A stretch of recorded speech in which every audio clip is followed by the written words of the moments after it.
प्रभु की चरण में गिरे है कपिराई आप पूजल चरण निस दिन चरण पाई।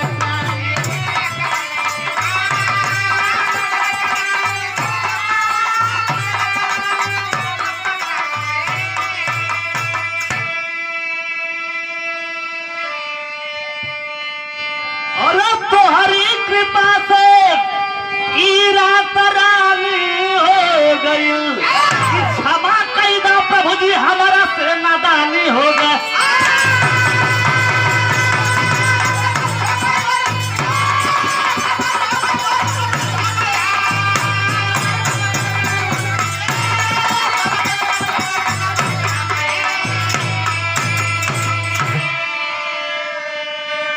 हनुमान जी का जौन घमंड रहल मन में कि हम बहुत बलवान हैं, घमंड टूट गए ना। प्रभु श्री रामचंद्र जी की आगे हाथ जोड़ के नतमस्तक होकर कहना भगवान हमसे बहुत बार यार गलती हो गई, हम तोहरे के समझे में तनी भूल कर दिली, हमारी गलती के माफ कर दे। जब कहना अरे हम कहाँ तोहरी परिसीले बने, हम कहाँ तोहके दोषिये माना तनी कि माफ करे, तू तो हमारी हृदय में निवास करे लो।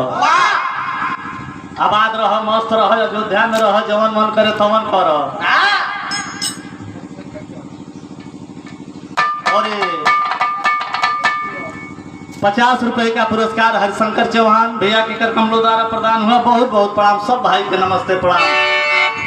भगवान कहना कि अयोध्या में रहो या फ्री रहो, काम उनके चक्कर में मत पड़ो, बस हमारे तो भजन कह लो, अपन मस्त रहो। आखिरी लाइन में कहना है मास्टर कि गुरु बिहारी गुरु गणेश गुरु रामलाल गुणकारी,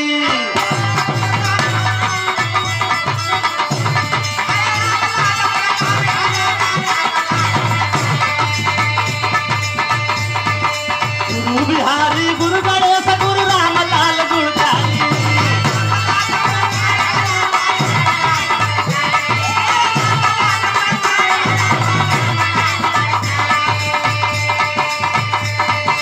रामदेव संकवी चंद्रिका बैठे मनवा मारी हो,